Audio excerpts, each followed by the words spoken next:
Hoje, no Rua Segura, agentes da PSP abordam prostitutas na rua após denúncias de moradores. As mulheres contam as suas histórias e confessam ser dependentes de drogas e praticar furtos em lojas. A ação real com a GNR mostra o trabalho dos militares durante uma rusga a um bar. Procuram-se ligações ilegais à prostituição, mulheres ilegais em Portugal, drogas e armas.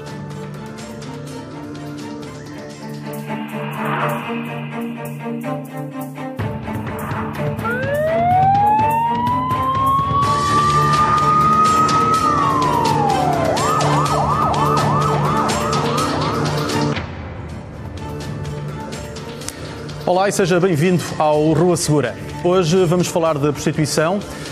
Daqui a pouco iremos debater temas como a legalização, a criminalização, penalizar clientes e os crimes ligados a esta atividade, mas por agora damos um salto até às ruas da Amadora, onde os agentes da Divisão de Investigação Criminal da PSP conversam com algumas prostitutas na rua após denúncias de moradores. Abordagens que serviram também para estas mulheres partilharem as suas histórias consigo.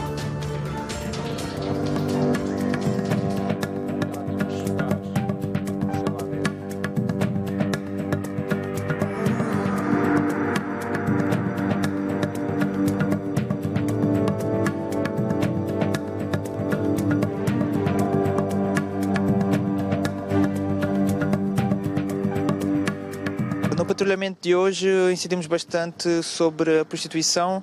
Fomos a um local. Que local era aquele? É um local que está referenciado na Divisão da Amadora por haver a prostituição.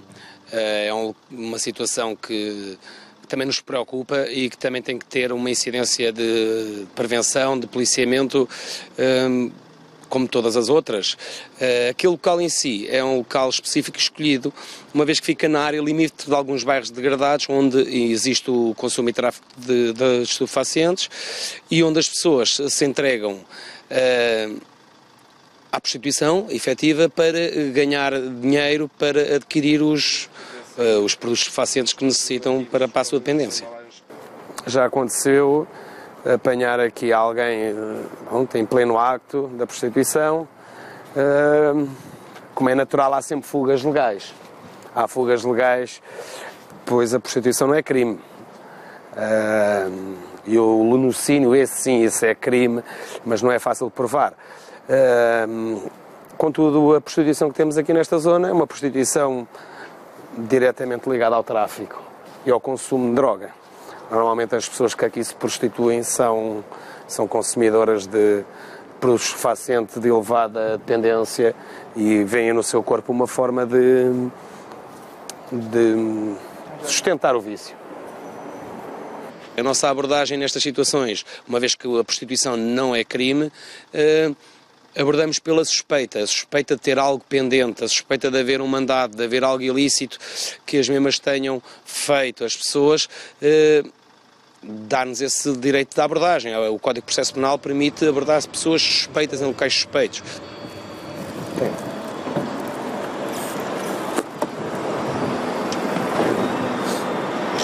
Boa noite. Tens o teu documento de identificação? Não. Não tens? Como é que te chamas? Rosalene. Rosalene? Tens o nome? Vais dar o teu nome todo, está bem, aos meus colegas, está bom? Tens um papel e uma caneta? Pronto, verificou-se logo pela sua postura e pela sua forma de estar na estrada que se trataria de uma pessoa que se dedicava à prostituição. Nesse sentido, foi abordada pediu a sua identificação, que não tinha a identificação. Vamos perguntar se mostra alguma coisa sobre ti, está bem? Moras aonde? Sintra. Em Sintra? O que andas aqui a fazer? Aqui? Hoje? Sim. Prostituíste? Problemas de droga? Alguns. Alguns. É isso que te leva a estar aqui nesta vida? Também. Tens cuidado? 33. 33? Tens cuidado naquilo que andas aqui a fazer? Se tens cuidado naquilo que andas a fazer, claro. É? Já tiveste problemas com a justiça? Nenhum? Conseguiu-se confirmar a sua identidade e conseguiu-se confirmar que a mesma não tinha nada pendente. Certamente vais ter que ir para casa agora, está bem? Está bom? A gente anda a evitar que também, estando aqui, há muitas reclamações aí das vizinhas também. Imaginas, está bem? Se tens essa noção. Tens essa noção. Posso fazer uma pergunta direta? Alguém te obriga a estar aqui nesta vida? Não? Tive tem um puto de 4 meses, acabei com... Tiveste um miúdo de 4 meses? Acabei 4 meses. Então no hospital, aquela coisa, só piora a cabeça. É a vida. E ela, não havendo nada pendente, não havendo nenhuma diligência necessária para uma condução a uma esquadra, foi mandada a seguir a sua vida, seguiu o seu destino, entendeu a abordagem policial e sabe que pronto, não deverá estar por ali. Era atrás deste? Era atrás do outro. Era? Era ao pé do muro. Mais tarde abordaram uma outra prostituta. O que é que aconteceu nessa situação? Essa prostituta já foi o mesmo caso, o princípio da abordagem foi o mesmo da primeira, mas sempre com o mesmo objetivo, saber se tem algo pendente, saber se há alguma situação criminal que as envolva. Estás aqui há quanto tempo? Aqui na reta, Sim. há 5 anos. 5 horas? 5 anos. Há 5 anos que andas aqui? Aqui na reta, sim, mas já tive em Na Coina. prostituição? Na prostituição desde os 16. Tenho Que idade é que 36. tens? 36. Tudo por causa do vício da droga. Tens o mínimo cuidado contigo a nível de saúde? Tenho. O que é que tens aí na mala? Posso-lhe mostrar? Claro que podes mostrar. Tens alguma coisa, seringas, droga? Tenho, comecei a picar há meses. Há meses? O que é há meses para ti? Para mim há meses, Quantos meses é que são? desde Pode ser há um mês, pode ser há 20 Não, meses não. ou há muitos meses. desde setembro do ano passado. Problemas com a justiça, já tiveste alguns? Já. Já há muitos. É isso que a gente quer ver, está bem? A gente quer saber se tens alguma coisa pendente sobre ti, se pode ter algum mandado, alguma situação. Não, tenho um julgamento dia 8. Quanto é que tu gastas em droga por dia? Sim, para lhe ser sincera, dos Claro. roubos que eu faço nas lojas e não sei o quê, só na branca. Agora estou a tomar metadona, tenho andado-me a controlar. Mais de 100 euros. Muito Mais de 100 euros por dia. à vontade. Mais de 100 euros. Só que agora ando-me a controlar muito mais. E a prostituição, consegue-te salvaguardar essa... Agora não, antigamente dava. Agora não. Agora já não. Então, mas porquê é que não dá agora? Porque vêm para aqui por causa fazem uns beijinhos a um cliente por causa de 2 euros, 3 euros. Acha que isso dá? Estão por aí? E pior ainda, por um bafo de branca ou... Acha que isso Isto é tudo por causa da droga. Por causa da droga, tudo. A senhora conseguiu-se apurar que ela tinha uma situação pendente. Não tinha identificação, teve-se ser conduzida à esquadra e verificou-se que a mesma tinha uma diligência processual pendente de que tinha que ser tratada e tinha que ser resolvida e teve que vir à esquadra para levar a cabo o processo em que a mesma é visada como arguida. Abre-me aqui a mala.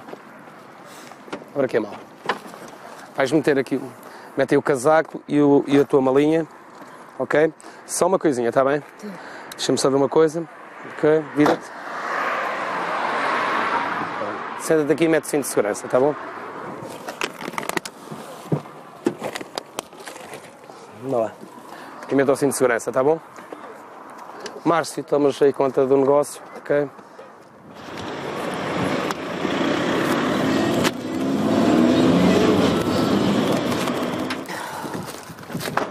Bora. Isto é aqui mandado de prisão. Ah, É mandado de prisão. não sei, vamos ver. Anda lá comigo. Eu já sabia. Não sei se será de prisão. Quem é que disse que era de prisão? Não comeces a chorar. Tem calma, vamos ver o que é que será. Anda lá aí. Vamos lá ver o que é que será. Senta-te lá aqui. Senta-te aí numa cadeirinha. Está bem? Mete aqui as coisas, está bem? O casaquinho, tudo aqui. Tudo aqui, está bem? Comecei nas pastas, vê lá se está aí algum. Em princípio deverá ser um mandado de prisão, deixa eu ver. Portanto, todo o seu rendimento vem da prostituição. Sim, vou dizer que sim. Então, estando nessa vida, já correu alguns riscos?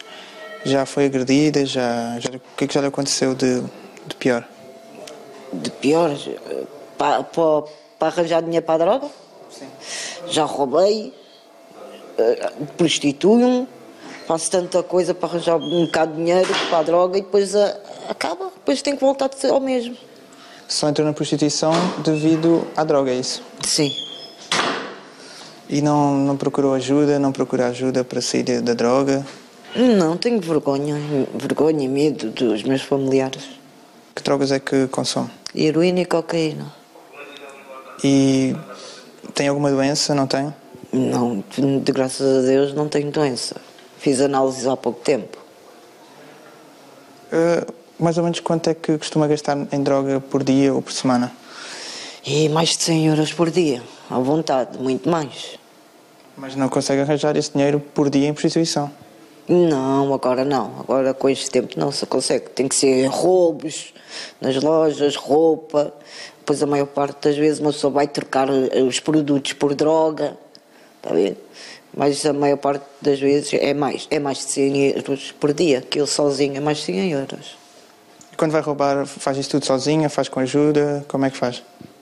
Não, a maior parte das vezes vou sozinha. Às vezes levo uma pessoa que eu já tenho assim confiança para fazer disco. Vai assim mais mal vestida do que eu, está a ver? E faz disco e depois eu roubo e a pessoa logo à saída da loja é abordada pelo segurança ou pelo polícia, né? É apanhada e eu saio com as coisas. Isto é só uma notificaçãozinha, vá, calma-te lá, ok? Estavas a pensar que isto era mandado de prisão, afinal é só uma notificação. Outra coisa, ouve o que eu te vou dizer, com atenção, documento de identificação, onde é que está? Foste roubada? Ou vendeste a alguém? Não, foi roubado. Tanto que eu dei baixa nas Deste baixa? Bom, se é um dos motivos que a gente traz aqui é por causa disso mesmo. Não tens o documento de identificação, tens que ir para a esquadra, está bom? Então já sabes disso. Ainda por cima tinhas uma situação pendente, daí teres vindo conduzida. Não sabíamos se era um mandado de detenção, se era um mandado de comparência. Neste caso é um mandado de comparência. É para ir a algum lado, está bom? Menos mal. E tens que começar a pensar um bocado na tua vida e ainda és uma rapariga nova, está bem? É que depois acontecem estas coisas. Depois a gente apanha-te na rua, já sabes que a gente anda ali em volta e meia para as pessoas não andarem ali, porque nós já sabemos que vocês têm muitas coisas pendentes. Não temos aqui para prejudicar, mas há coisas que têm que ser feitas, está bem?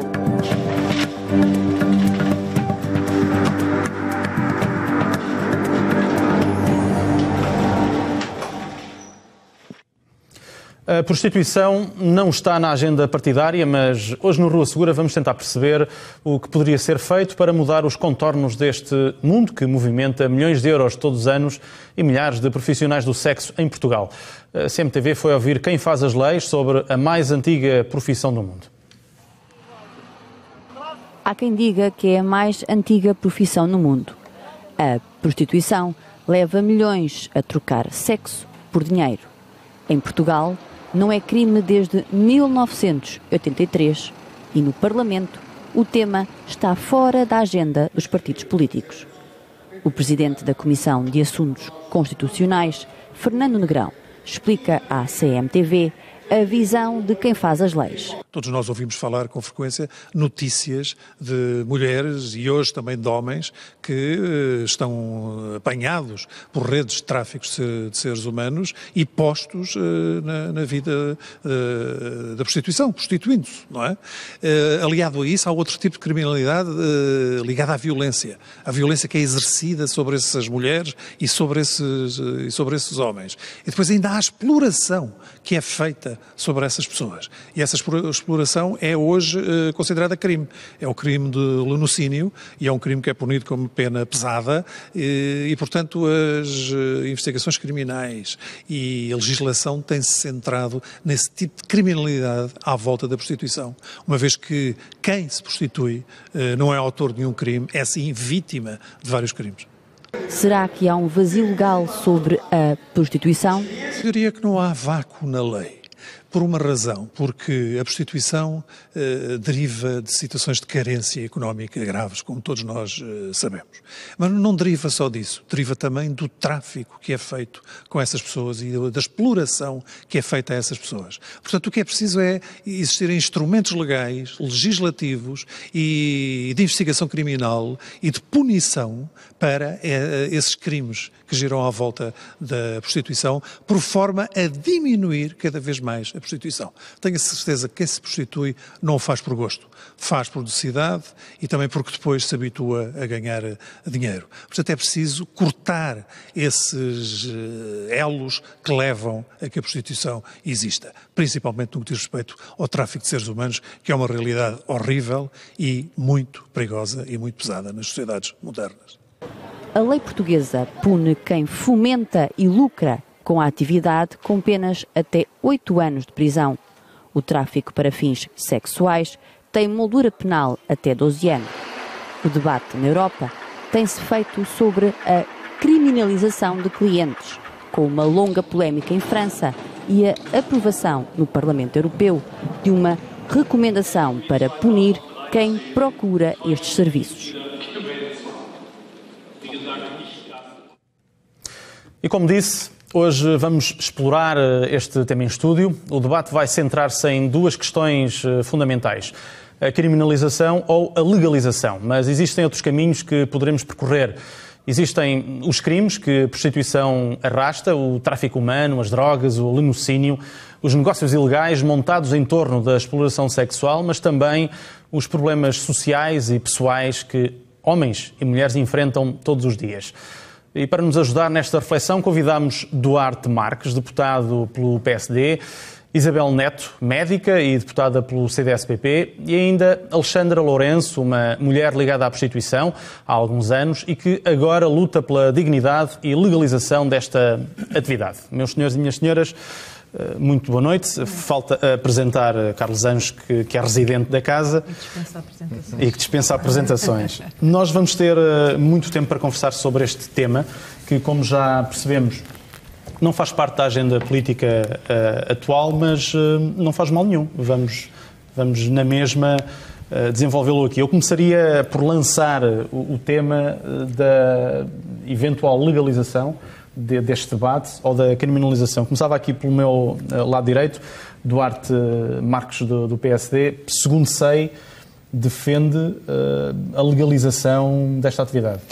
Olá, boa noite, obrigado pelo convite. De facto, os temas, quando estão na agenda política, normalmente não dão um grande debate, porque o debate é muito influenciado pelo mediatismo das televisões e do próprio Parlamento. E é importante fazer estes debates antes de eles estarem na agenda, para poder ser feito com tempo e com o devido respeito pela causa que está em causa. De facto, passa o pleonasmo. Agora, eu nunca fui um grande defensor da legalização. Eu tive uma reação pública ao facto de haver uma possibilidade no Parlamento Europeu de se recomendar aos Estados-membros que passassem a criminalizar os clientes, neste caso. Eu reagi precisamente porque achei completamente ridículo essa posição do Parlamento Europeu, por considerar que, de facto, o caminho deveria ser exatamente o inverso. Ou seja, eu sou completamente contra a criminalização e tenho algumas convicções que o caminho deve ser exatamente o oposto. Ou seja, jamais falar de criminalização, mas sim fazer o caminho oposto, que é legalizar.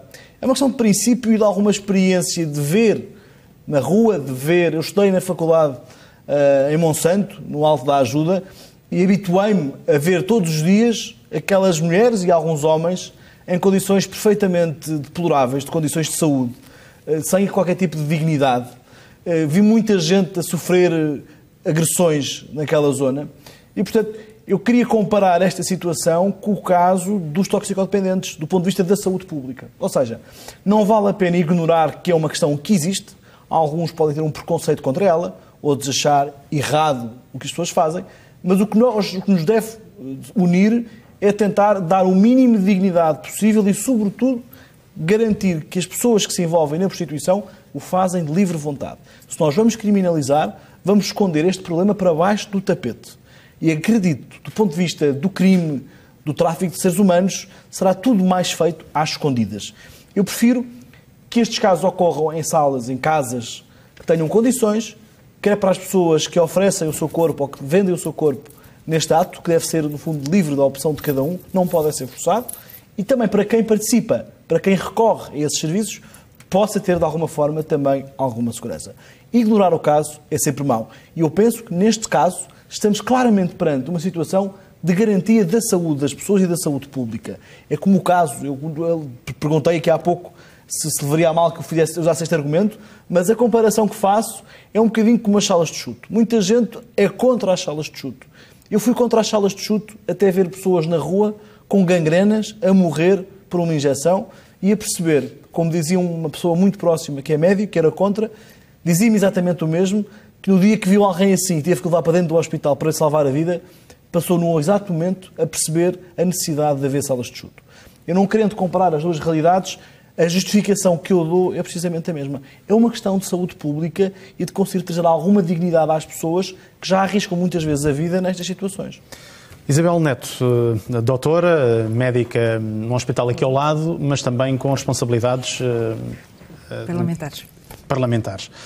Não defende totalmente esta tese. Faz uma distinção clara entre quem é obrigado e quem... Algumas coisas nos separam. Primeiro que tudo, boa noite a todos e muito obrigada por esta oportunidade, porque eu penso que numa coisa estamos todos de acordo, que é a necessidade de discutir estes temas, porque não há temas que não se possam debater. E quanto mais oportunidades existirem para o debate, ainda que possamos divergir de opinião, isso não significa nenhum menosprezo pelas pessoas, menosprezo por diferentes opiniões. A minha pode ser diferente em alguns aspectos e de facto é, porque não negando que vamos falar de um tema que é difícil, que é doloroso e que envolve pessoas em situações muito delicadas e pelas quais não tenho a menor das dúvidas de ter enorme consideração por aquilo que passam. Agora, pessoalmente, e portanto falarei em nome pessoal, sei que no CDS muita gente me acompanha, mas não é um tema que nós tenhamos levado a debate interno. De qualquer forma, pessoalmente tenho grande dificuldade, precisamente em nome da dignidade e em nome dos direitos humanos, de falar de legalização de uma situação que é precisamente o atentado aos direitos humanos. E quando nós falamos de dignidade e de legalizar esta situação, ao fim e ao cabo, eu acho que como sociedade, a primeira coisa que nós estaríamos a fazer era a devolver uma imagem de que socialmente achamos e permitimos que esta situação aconteça. Pessoalmente tenho enormes dificuldades em aceitar que de facto se proceda à legalização. E mais, depois temos exemplos de que a legalização, tal como aliás a proibição, não vão diminuir o fenómeno, antes pelo contrário, e que a legalização traz atrás de si, e para já, e corrijam-me se eu estiver enganada, nós estamos a falar essencialmente da prostituição feminina, mas acho que é preciso falar também de outras realidades que são cada vez mais frequentes, geral, nomeadamente daquelas situações com jovens, crianças e com situações associadas à pedofilia. Mas dizia eu que as situações de legalização não diminuíram o fenómeno e trazem consigo questões de negócios e de verdadeiras indústrias e de nós chegarmos a situações que, do ponto de vista de princípios e de valores, e convém não esquecer princípios e valores, poderiam desembocar em verdadeiras situações de escravatura que, aliás, estão denunciadas e que existem.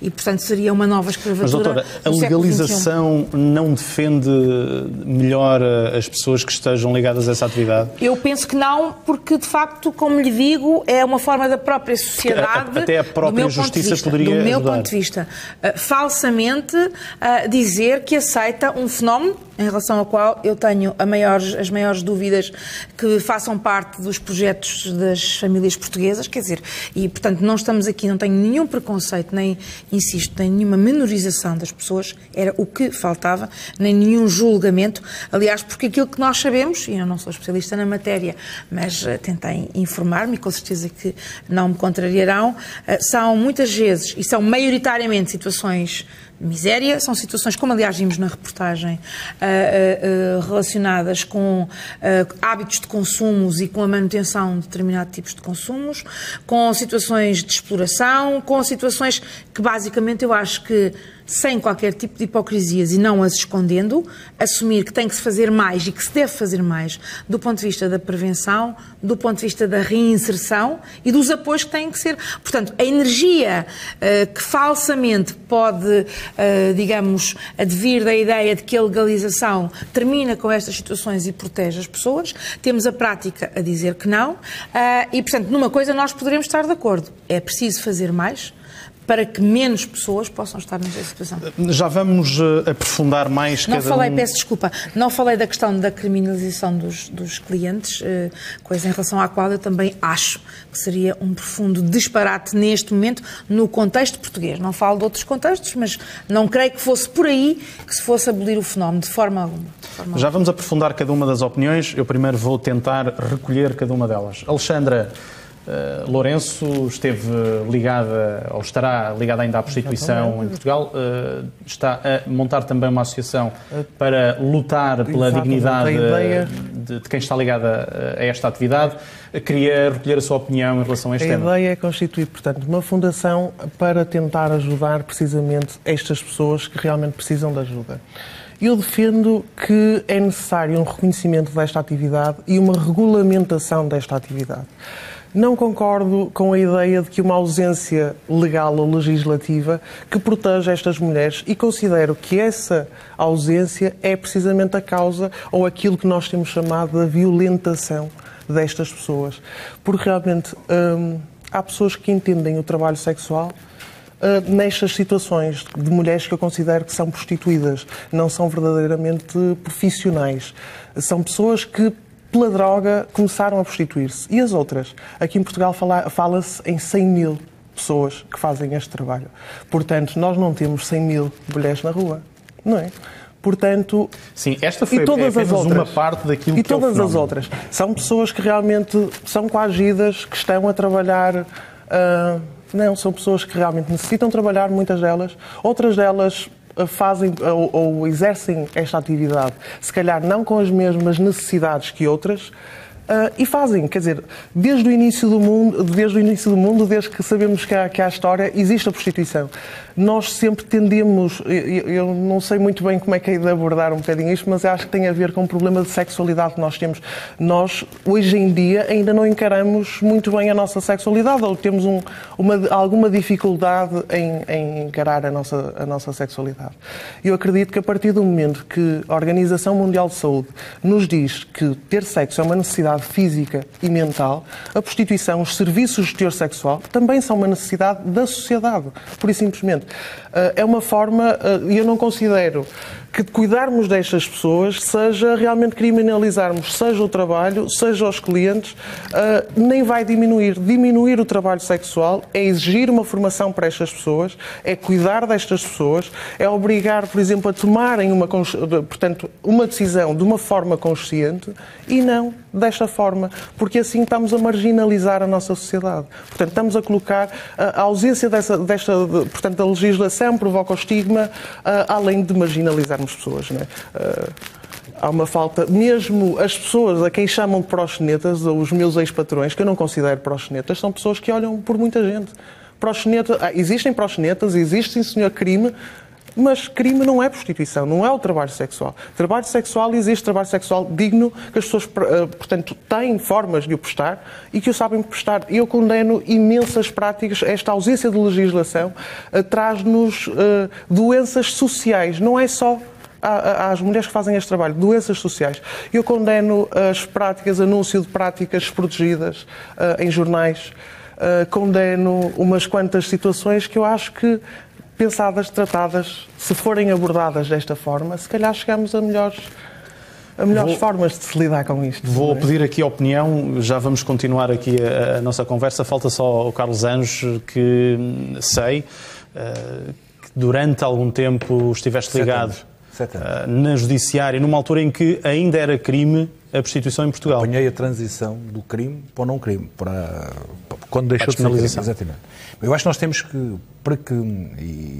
primeiro lugar, cumprimentar as três pessoas que hoje estão aqui e que não é costume estarem cá, e dizer que nestas matérias nós temos que precisar bem do que é que estamos a falar. Acima de tudo, definir conceitos. Misturar tráfico de seres humanos com prostituição é um erro brutal. Também há tráfico de seres humanos na prostituição, mas não é a mesma coisa. E não é a prostituição em si, não é sequer o pior dos problemas, mesmo em Portugal, no tráfico de seres humanos. Portanto, e nestas mulheres que estão na rua, e eu aí acompanho a Alexandra em total a 100%, nenhuma destas mulheres que está na rua é uma vítima de tráfico de seres humanos.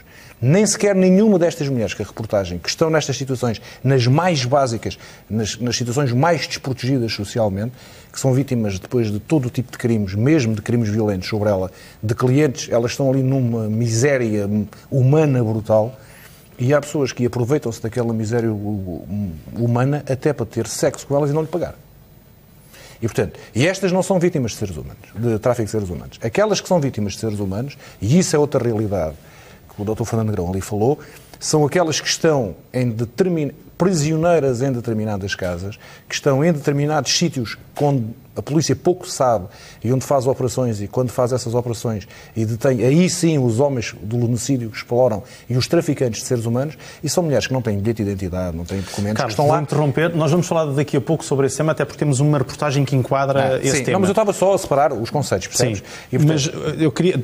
Pegando na tua experiência como profissional ligado à investigação criminal, achas mais vantajoso este fenómeno ser legalizado ou manter-se como está ou criminalizado? Estou muito de acordo com aquilo que o deputado Duarte disse, que é o seguinte.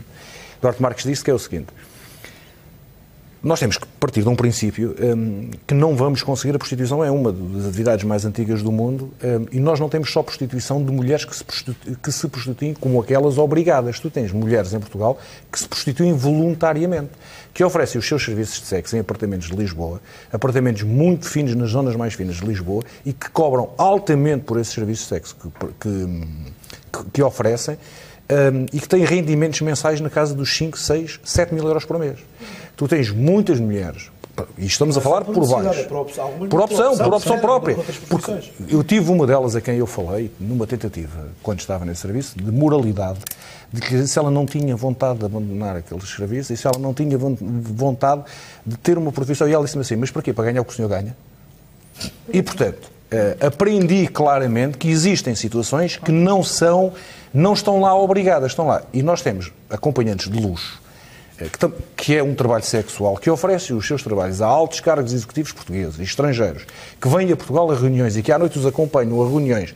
Alguns deles que estão nestas discussões que nós estamos a ter aqui e que servem-se para ir a jantares a vários restaurantes da cidade de Lisboa, dos mais finos, com bonitas acompanhantes que são profissionais do sexo. E, portanto, nós estamos a falar disso, não estamos a falar apenas disto. E quando nós estamos a falar disto, temos a noção que esta é uma situação independentemente das nossas convicções morais, das nossas convicções de preconceito. E por isso eu digo que não gosto da decisão, mas existem questões do mal menor e nós o protegemos. E não podemos, não se protege nada por criminalizar em demasia. Então criminalizar os clientes era um disparate brutal.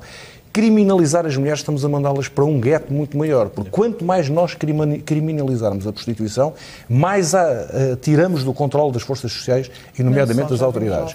Temos lá fora variadíssimos países. Todos os países que entraram por este caso, por exemplo, na Holanda, e em países onde, mesmo em França, a Suécia e os países nórdicos, a partir do momento em que o Estado passou a entrar com controles, com um forte controle social sobre a prostituição e sobre todo o tipo de prostituição, porque eu fico extremamente até irritado quando se mandamos para a prostituição, vamos sempre buscar aquelas, e aí é que eu concordo a 100% com a Alexandra, que não se prostituem. Aquelas que a sociedade obriga a prostituir e que quem lá vai explora.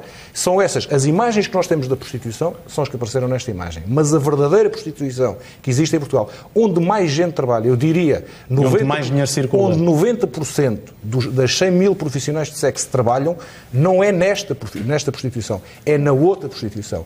E nós deitamos os nossos olhares sobre esta prostituição e porquê? Por uma única razão. Porque esta é a prostituição que nós vemos diariamente. É visível. A outra é invisível. A outra que nós nos cruzamos nas mesmas lojas, a comprar as roupas aos nossos lados, e nos restaurantes onde nós jantamos e almoçamos, e nos sítios que nós frequentamos, nós não a vemos. E o que nós não vemos assumimos como bom. E, portanto, mas estamos a falar de prostituição. Não podemos misturar os conceitos nem com pedofilia, que é outra realidade, nem com tráfico de seres humanos, que é outra realidade. Nem como nós. Vamos... não se esqueçam...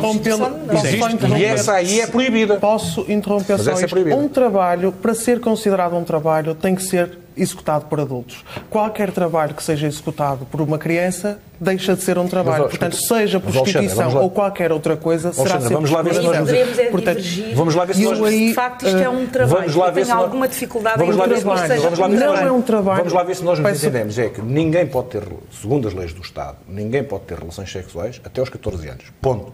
E, portanto, se as tiver, seja da forma que tiver, é sempre crime e não é prostituição. Exatamente. Será abuso sexual de menores ou... Ao regulamentar e dos 14 este trabalho, vamos evitar situações como houve estes dias. Peço desculpa, vamos evitar situações como houve estes dias, de que possivelmente até poderia ser um proxeneta e alguém abusador e que sabia perfeitamente que a menina que tinha a trabalhar com ele que era uma menor de idade. Mas isto, ao ser regulamentado, um patrão vai pedir a identificação. Assim não a pede. E a própria mulher, ao querer ir trabalhar para algum lado, não vai querer apresentar a identificação, precisamente porque isto não existe uma regulamentação disto. Os próprios patrões, os ditos proxenetas, hoje em dia dizem assim, nós estamos a ser violentados também, porque as mulheres não respeitam os patrões são ameaçados por redes criminosas e, quer dizer, quando falamos, temos, sim senhor, estes casos que é urgente tratar, mas também temos muitas senhoras da nossa sociedade que estão a ser vítimas de violência porque fazem trabalho sexual e clientes que sabem que uma prostituta, ou a partir do momento que sabe que é prostituta, não é idónea, abusam. Há casos que eu digo assim, é vergonhoso para a nossa sociedade considerarmos sociedade e deixarmos isto ao abandono. Sendo crimes de violência, acho fundamental que sejam, obviamente... É abandono, é exclusão social. Vamos ter de fazer um brevíssimo intervalo. Não se esqueçam do raciocínio que estavam a construir, porque vamos continuar a falar daqui a pouco. Não sai do seu lugar, é um intervalo muito breve. A ação real com a GNR mostra o trabalho dos militares durante uma rusga a um bar. Procuram-se ligações ilegais à prostituição, mulheres ilegais em Portugal, drogas e armas.